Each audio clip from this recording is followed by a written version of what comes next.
चलिए खबरों में आगे बढ़ते हैं। इस बीच बड़ी खबर निकलकर सामने आ रही है। बांग्लादेश में एक और हिंदू युवक की हत्या का मामला सामने आया है। बड़ी खबर है ये। दीपू चंद्र दास के बाद अमृत मंडल की हत्या का मामला सामने आया है। बड़ी खबर निकलकर सामने आई है। 29 वर्षीय अमृत मंडल की पीट कर हत्या का मामला ये सामने आया। कट्टरपंथियों ने अमृत मंडल को मार डाला। ये बड़ी खबर जो फिलहाल निकलकर सामने आ रही है। कट्टरपंथियों के द्वारा अमृत मंडल की हत्या करने का मामला सामने आया है और कट्टरपंथियों ने अमृत मंडल को पीट कर मार डाला।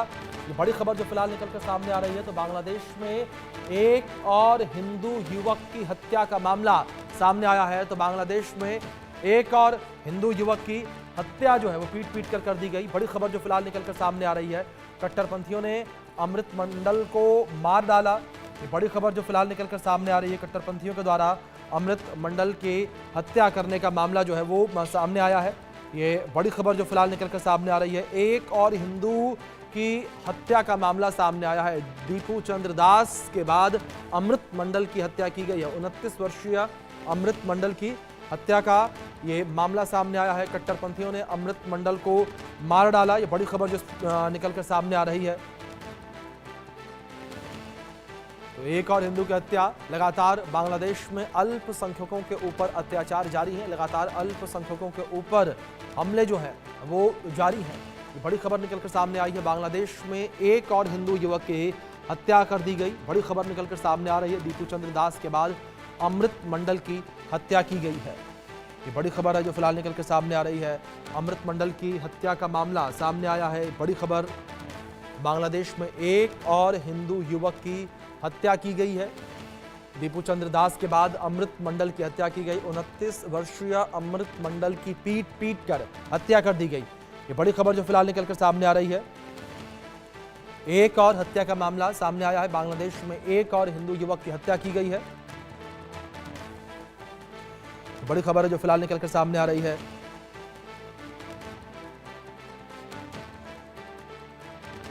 यहाँ पर एक और हिंदू युवक की हत्या का मामला सामने आया है। एक और हिंदू युवक की हत्या यहां पर कर दी गई है। बड़ी खबर निकलकर सामने आ रही है।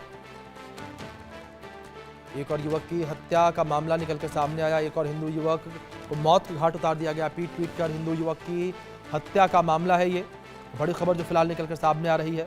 एक और हिंदू युवक की हत्या कर दी गई है। बड़ी खबर जो फिलहाल निकलकर सामने आ रही है। दीपू चंद्र दास के बाद अमृत मंडल की पीट कर हत्या का मामला सामने आया है। अमृत मंडल को पीट कर मौत के घाट उतार दिया गया और अमृत मंडल को तब तक पीटा गया जब तक उसकी सांसें नहीं रुक गई। तो ऐसे में एक बार फिर से बांग्लादेश के ऊपर, बांग्लादेश की अंतरिम सरकार के ऊपर बड़े सवाल खड़े हो रहे हैं कि बांग्लादेश की अंतरिम सरकार जो तमाम बड़े दावे यहाँ पर कर रही है, उसके बाद भी हिंदुओं के ऊपर जो अत्याचार है वो रुकने का नाम नहीं ले रहा है। लगातार हिंदुओं के ऊपर अत्याचार जो है वो देखने को मिल रहा है। ये बड़ी खबर निकलकर सामने आ रही है। तो लगातार हिंदुओं के ऊपर अत्याचार की स्थिति जो है वो बरकरार है। हिंदुओं के ऊपर लगातार अत्याचार किया जा रहा है। बांग्लादेश के अंतरिम सरकार के ऊपर फिर से बड़े सवाल खड़े होते हुए नजर आ रहे हैं और बांग्लादेश की अंतरिम सरकार जो तमाम दावे कर रही है वो दावे फेल नजर आ रहे हैं। हमारे सहयोगी रैनिक दत्ता जुड़े हैं, उनका रुख करेंगे इन्फॉर्मेशन के लिए। रैनिक, क्या जानकारियां फिलहाल मिल पा रही, जिस तरीके से यहां पर एक और हिंदू युवक की हत्या करने का मामला सामने आया है? देखिए, जो खबर मिल रहा है कि इनका नाम है अमृत जी मंडल। इनका उम्र है करीब 29 साल। और इनके इनके पास से चांदा मांगा जा रहा था। जैसे कि उनको पैसा मांगा जा रहा था, मगर वो पैसे के जी लिए उनके साथ बातचीत चल रहा था। उसी दौरान ही झड़प चालू हुआ। उसी झड़प के बीच भी इनको पूरा घेर कर पीटा गया। जैसे कि खबर मिल रहा है कि बांग्लादेश में ये जो अमृत मंडल है, इनके इनके साथ पहले तो बातचीत चल रहा था। बातचीत चलने के दौरान ही इनको, ये हिंदू युवक होने की वजह से इनको पहले तो असॉल्ट किया गया। असॉल्ट करने के बाद इनको बाहर लेके आके एकदम बीच सड़क पर उनको घेर कर उनके ऊपर अत्याचार किया गया। उनको पीटा गया और पीटने के बाद इनको पीट कर हत्या कर दिया गया है। उनका परिवार की तरफ से दावा किया जा रहा है कि इसके पहले मारने का कोशिश जो है वो किया गया था और उसका जो लोग आए थे वो लोग नाकाम हुए थे। और अभी इनको आज भी उनको फिर से बुलाया गया था। बुलाने के बाद उनको पीटकर हत्या किया गया है।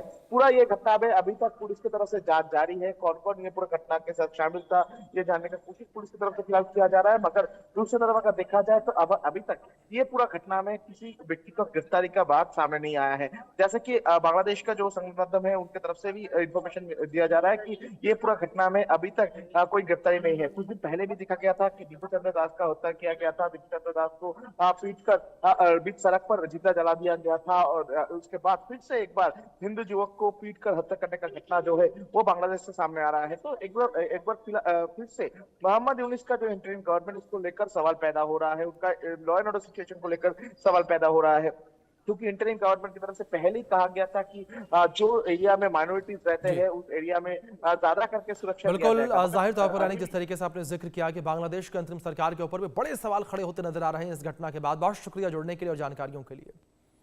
बड़ी खबर है, मौलाना साजिद रशीदी का विवादित बयान सामने आया है। मौलाना साजिद रशीदी ने बयान दिया, बांग्लादेश में हिंदुओं पर हो रहे अत्याचार पर विवादित बयान दिया है।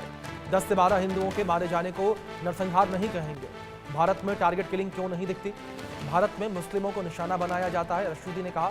और दीपू ने इस्लाम के खिलाफ बोला था, ये कहा साजिद रशीदी ने इस्लाम के खिलाफ बोलने पर मारा है, साजिद रशीदी ने कहा। ये बड़ी खबर निकलकर सामने आई है, मौलाना साजिद रशीदी का विवादित बयान सामने आया है। ये बड़ी खबर जो इस बीच निकलकर सामने आ रही है, मौलाना साजिद रशीदी का विवादित बयान जो है वो निकलकर सामने आया।